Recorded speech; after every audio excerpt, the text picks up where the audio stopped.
Let me tell you a quick story. Just last month, a software engineer slid into my DMs, pretty much in tears, saying she'd cried in the office parking garage 3 Mondays in a row. She was utterly lost, unsure if she needed a whole new career or just a different desk in a different building. After just 1 hour of asking herself the very questions we're about to dive into, she had this incredible aha moment. The coding itself was fine. It was the suffocating industry culture that was truly killing her spirit. She's now bravely pivoting into edtech, took a 10% pay cut, and yesterday, she texted me, "I smiled on a Monday for the first time in 5 years. That, my friends, is the kind of clarity we're chasing. Let's go get you some." If you're watching this on a Sunday night with a stomach full of dread, let's hit pause on the laundry, close the fridge, and just hang out with me for 8 minutes. You're not alone, not by a long shot. A 2023 Gallup poll found that a staggering 67% of employees feel actively disengaged at work. Yet, here's the kicker, only 12% actually do anything about it. Why such a huge gap?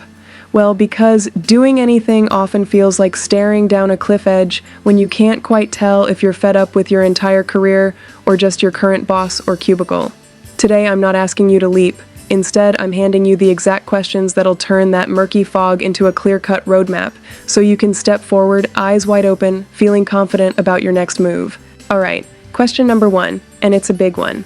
Am I truly dissatisfied with my career, or is it just my current job? Grab a pen, write that down. Now, circle career or job. This distinction is absolutely critical because it dictates your entire rescue plan. If you circled job, your path forward might be simpler than you think. Perhaps just updating your resume, networking internally, or finding a new company in the same field. That's a job hunt, not a life overhaul.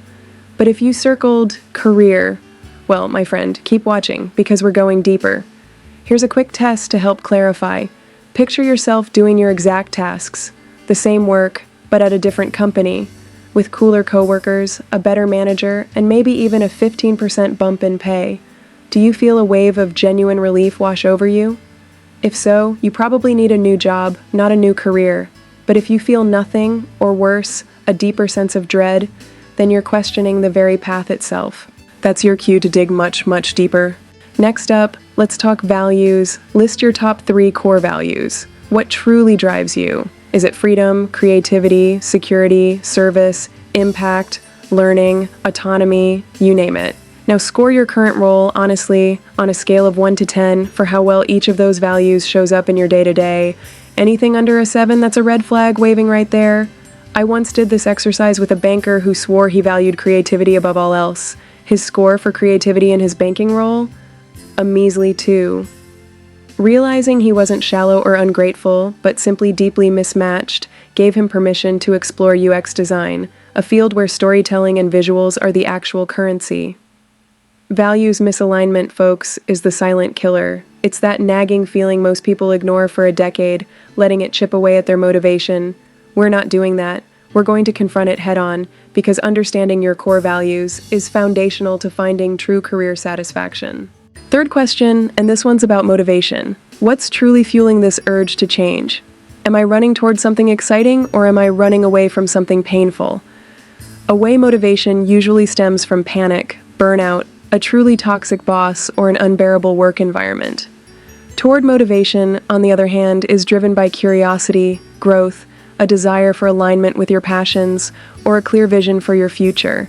Both are completely legitimate reasons to consider a change, but they demand very different timelines and strategies.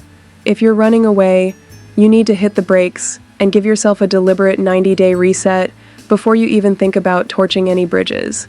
Use that time to save up cash, take some much-needed PTO, and maybe talk to a therapist. Otherwise, you risk carrying that burnout baggage, that resentment, right into your next opportunity, only to find yourself in the same miserable spot. If you're running towards something, that's fantastic.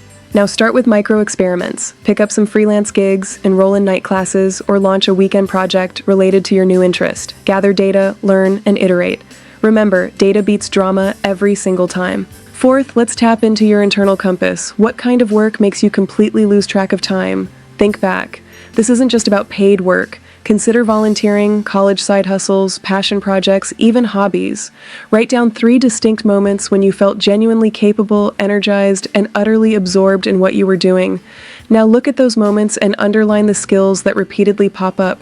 Maybe it's presenting complex information in a simple way, mentoring junior colleagues, solving intricate problems, or organizing events. Those underlined words, those are your transferable skills, your unique DNA that can thrive in a new environment. One client of mine noticed teaching kept appearing, whether she was selling insurance or organizing charity 5Ks.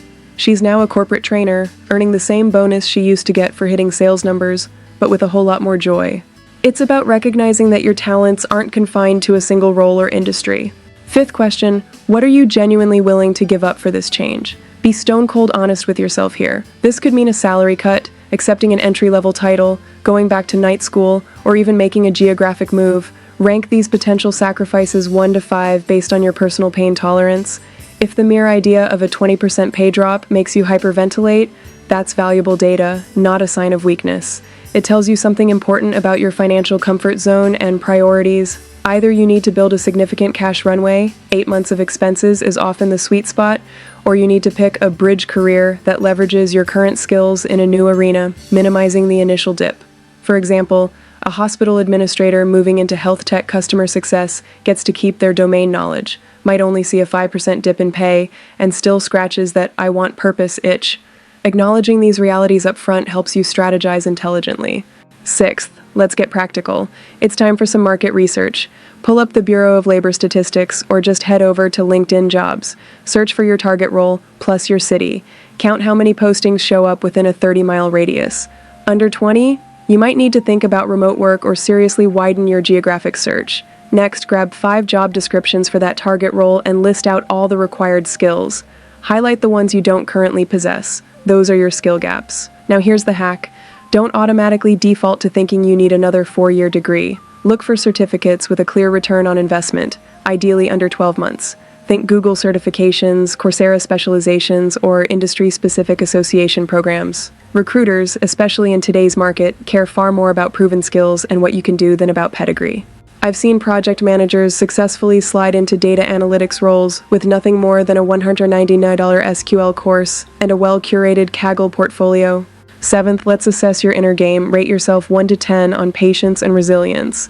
Because here's the truth, career pivots rarely take less than 18 months from the moment you decide to the moment you're earning a decent paycheck again. You should expect resume ghosts, subtle interviewer bias, why the career change, and maybe even friends or family calling you nuts.